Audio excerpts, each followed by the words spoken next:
4 కోట్ల ప్రజల ఆకాంక్ష, యువత బలిదానాలు, విద్యార్థుల అలుపెరగని పోరాటాల ద్వారా తెలంగాణ రాష్ట్రం ఏర్పడిందని గవర్నర్ తమిళసై సౌందరరాజన్ అన్నారు. తెలంగాణ ఏర్పాటులో కీలక పాత్ర పోషించిన వారందరికీ తమ ప్రభుత్వం కృతజ్ఞతలు తెలియజేస్తుందని తెలిపారు. అధికారంలోకి వచ్చిన తర్వాత కూడా కాంగ్రెస్ అబద్ధాలను వదలడం లేదని ఎమ్మెల్సీ కవిత విమర్శించారు.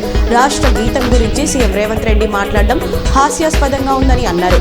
సింగరేణి ఉద్యోగ మేళా సందర్భంగా CM Revanth Reddy deputy CM బట్టి విక్రమార్క వ్యాఖ్యల నేపథ్యంలో హైదరాబాద్లోని తన నివాసంలో ఎమ్మెల్సీ కవిత మీడియాతో మాట్లాడారు.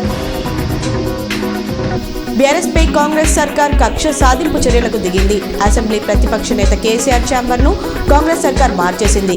ఏళ్ల తరబడి ప్రతిపక్ష నేతకు ఇస్తున్న కార్యాలయాన్ని కాకుండా చిన్న రూమ్ను కేటాయించింది. మొదటి అసెంబ్లీ సమావేశాల్లో కేటాయించిన ఛాంబర్ను రెండో సమావేశాల్లోపే మార్చేసింది. ఎన్నికల సంఘం ఆదేశాలకు అనుగుణంగా జిల్లా ఎన్నికల అధికారి కలెక్టర్ రాజీవ్ గాంధీ హనుమంతు గురువారం తుది ఓటరు జాబితాను విడుదల చేశారు. గుర్తింపు పొందిన రాజకీయ పార్టీల ప్రతినిధుల సమక్షంలో ఈ జాబితాను విడుదల చేసి వారికి తుది ఓటరు జాబితాను అందజేశారు. మన చుట్టూ ఉన్న పరిసరాలను శుభ్రంగా ఉంచుకోవాలని జడ్పీ చైర్మన్ విఠలరావు అన్నారు. మాక్లూర్ మండలం గొట్టుముక్కల గ్రామంలో తెలంగాణ రాష్ట్ర ప్రభుత్వం గ్రామాల్లో చేపట్టిన ప్రత్యేక పారిశుద్ధ్య కార్యక్రమాన్ని పకడ్బందీగా నిర్వహించాలని అధికారులను కోరారు.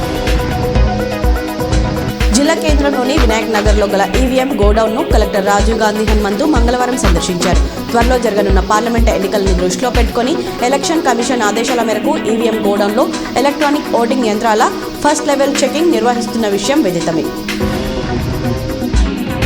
రెంజల్ మండలంలోని తాడ్విలోలి శివార్లో అక్రమంగా ఇసుకను రవాణా చేస్తున్న 2 ఇసుక టిప్పర్లను ఎస్ఐ ఉదయ్ కుమార్ పట్టుకుని కేసు నమోదు చేశారు.